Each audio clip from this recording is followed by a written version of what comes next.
มันต้องเป็นคนมึนขนาดใดจึงจะกล้าเห็นแบบนี้เนาะต้องมึนทึ่นซ้ำไหนเนาะสบายดีสวัสดีจ้าพ่อแม่พี่น้องยินดีต้อนรับเข้าสู่ช่องน้องตายสาราคือเก่าเด้อวันนี้น้องตายสิพาไปเบิ่งถนนเนาะพี่น้องทางคอนกรีตแต่บ้านแกงหวดจนหอดบอนที่เขาสื่อของเนาะอันนี้ก็คือขาเพื่อมาเลยพี่น้องลงถ่ายเบิ่งตอนขาเพื่อเนาะวันนี้น้องตายสิไปสื่อเนื้อมาย่างเนาะมันจะเป็นท่า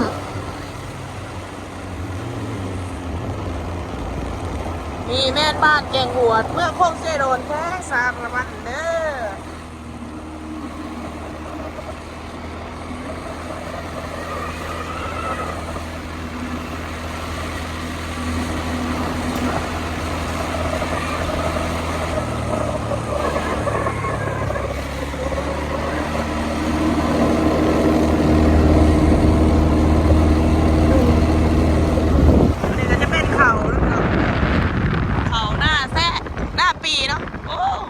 เขาแล้วเขางามพอขี่ได้ด้วยคนขับรถเอ้ย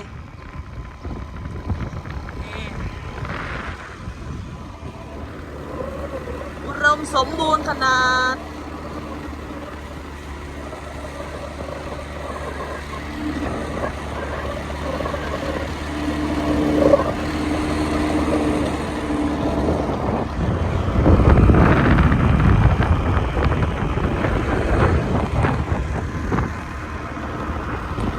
อันนี้ก็จะเป็นทางเขาไปหมู่บ้านนะพี่น้องทางแง่เขาไปหมู่บ้านทางสบายแล้วเลยชีวิตสะดวกสบายขนาด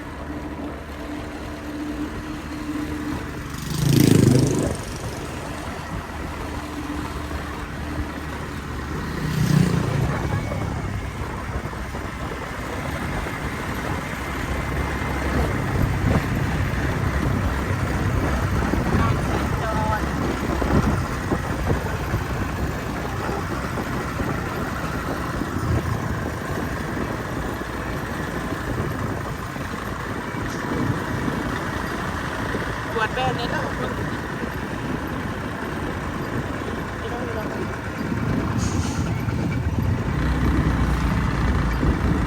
นี่ก็จะขึ้นทางยางเลยเนาะทางใหญ่เส้นที่13เส้น10เนียน13ได้ก็ไม่มี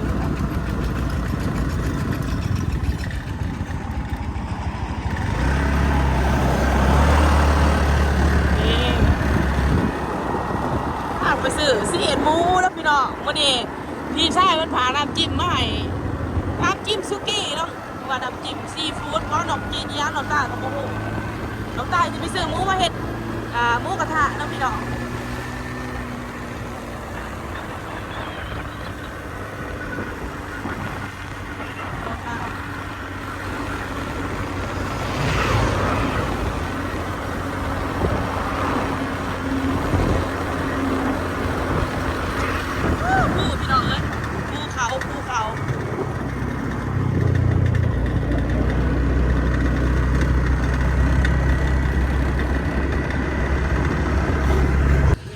พี่น้องอันนี้ก็สิมาซื้อหมูอยู่ที่บ้านน้องหินเนาะโลจังได้เกาะฮะเอาท้องยางมาได้เลยพี่น้องเอาหมูแบบสดๆเลยเนาะนี่พายอยากซื้อหมูมาซื้ออยู่บ้านน้องหินนี่ด้วยพี่น้อง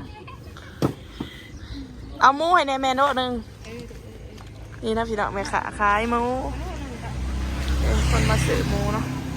อยู่ที่บ้านน้องฮีนพี่น้องอันนี้ก็จะเป็นบัตรขี่เขามากกับประมาณเทิงเติมเนาะอยู่บ้านน้องตายมันขามมันต้องขามบัตรพี่น้องเอาติดนังเลยนะเอาไปเฮ็ดหมูกระทะ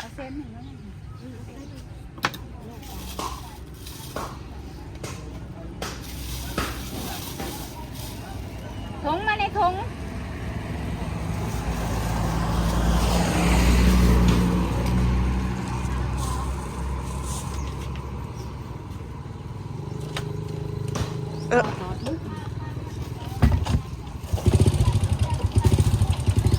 ก็แม่ขาใจดีเลยคนตื้มให้พี่น้อง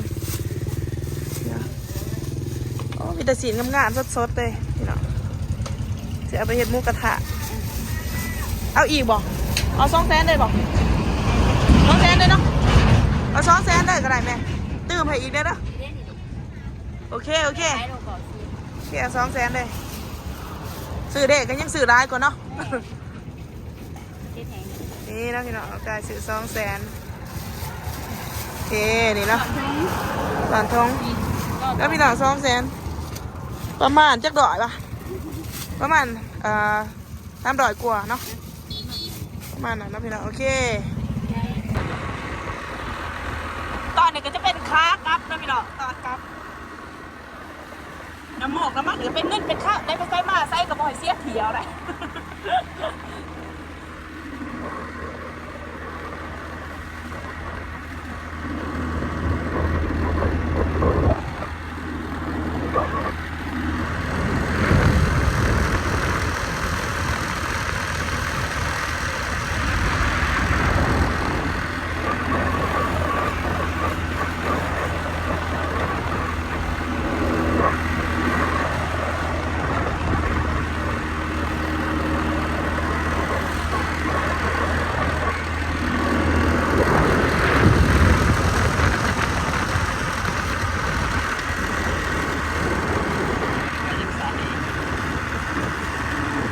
ใส่กระยาได้เลยซื้อมาให้ใส่กินไข่ครับ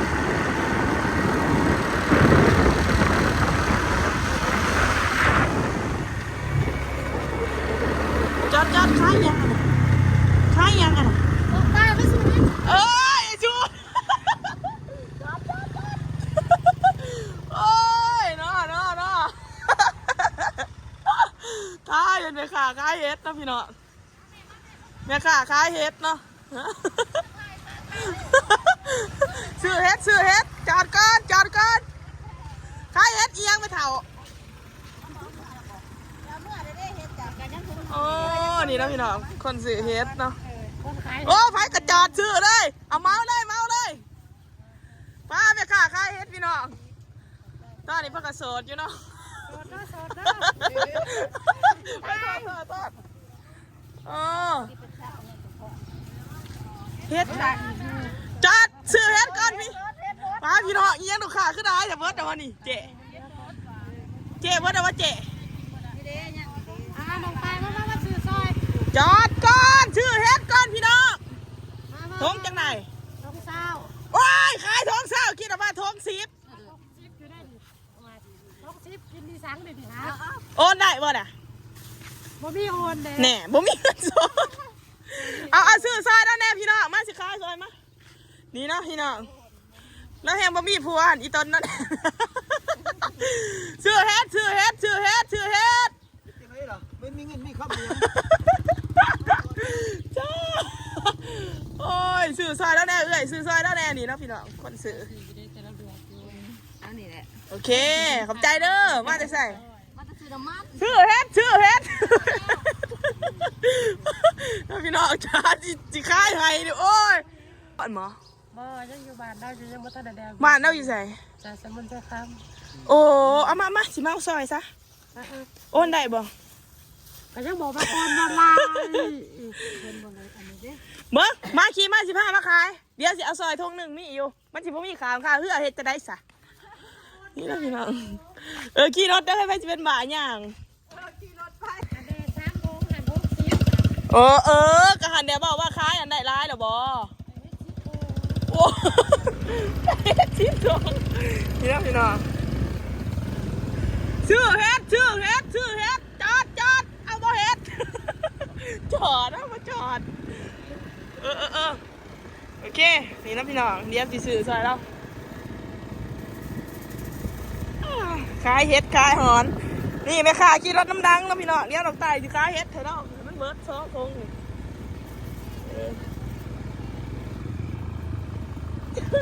พุทธะไปจอดที่ห้างแล้วพุทธะซื้อก็ซื้อไม่ซื้อก็ซื้อไปยัดเยียดเลยเด้อนี่น้องพี่น้องเฮ็ดโบดอ๋อทงไทยจอดอ๋อนี่แหละจอดจังเลยนี่นะพี่น้องนี่ซื้อเฮ็ดใช่ไหมซื้อแล้วป่ะ โอนเงินได้อยู่วะคอยสิซื้อซะแล้วนี่ขอบ่มีเงินสดไม่อยากซื้อหรอกเขาเห็นคนก็ได้อยากซื้อซอย นี่เราพี่น้องมาแวะร้านค่ะซื้อซอยบ่พอให้เลี้ยงน้ำอีกโอ้ยโผดได้จักทงเห็ดนะได้บ่ขายได้จักแสนมื้อนี่ ไม่ได้ได้ยุ4-5 แสน มาบ่ถ่ายคลิปน้ำสิให้เงินเดือนมาเจ๊ กูสิโฆษณาขายกูบ่ ไอ้สิโฆษณาขายจ้ะเนาะ กูดิสิขายออกอยู่บ่ ไหลพัวประดังโดดนะ เอาไปหาซื้อของเอาคือมัน4-4เพราะว่าขายเฮ็ด โอเค เอาไว้ซะเทียนกับบ่ โอ้ยสิเมื่อใส่มุ่นใส่ข้ามผล ไม่ มัน อีกใบ50กันได้บ่ บ่ เอาไว้ซะเอาไว้ซะเทียนไว้ซะ ได้จักทงเฮ็ดนี่เฮ็ดอันนั้น ได้13ถุง เอาละแม่อันนั้นน้ำสมซื้อให้ เทียนมันไว้นี่เด้ โอ้น้องพี่น้อง ตีนผู้สาวได้เลยเด้อ เฮ็ดที่หามาจะใช้มันเกิดเองบ่หรือว่าจะได้บ่เจ๊ มันได้วัน200,000 ว่าเจ๊ 260เงินเทศค่ะก็ดีเงินคอยจกออกอยู่นะหันจกได้ไปไหนล่ะออกกระจนบดคะแนน เป็นน้ำส้มตำ เงิ ส้ น ม แบ่ง10แบ่ง20นึกยกก้อนไปหา10เขาดิมีเงินมาใช้หรือเงินหาได้เงินเฮ็ดก็มาได้260,000เงินขายเฮ็ด บ่เฮ็ดนี่ได้มาจะได้เฮ็ดนี่ ขึ้นไปหาอยู่โคกม่วง โอ้หาเอง มืออื่นจองอีกแล้วเสียมาจอง ว้า ขอบคุณขอบใจได้ดอกส่ง จ้าเพิ่นบ่ได้สิมาบ้านคิดฮอดแห้งเลยได้นี่ เอกพนาด้วยสิทักหาทางที่เด้อได้ โอเค ก่อนทุกคนบ๊ายบาย จ้า บ๊ายบาย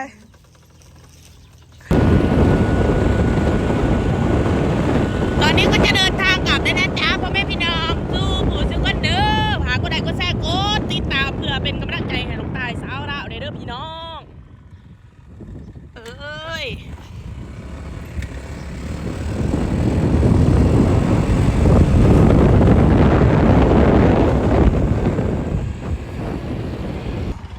โอเคเนาะพี่น้องตอนนี้น้องตายกำลังสิขามเพื่อแบทกับซิเบิร์ตแต่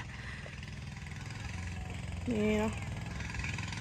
พอกันใหม่คลิปหน้าเลยสำหรับคลิปนี้กับจิโจ้เพียงสำนีเนาะผากกดไลค์กดแชร์กดติดตามเพื่อเป็นกำลังใจให้น้องตายในเด้อบ๊ายบาย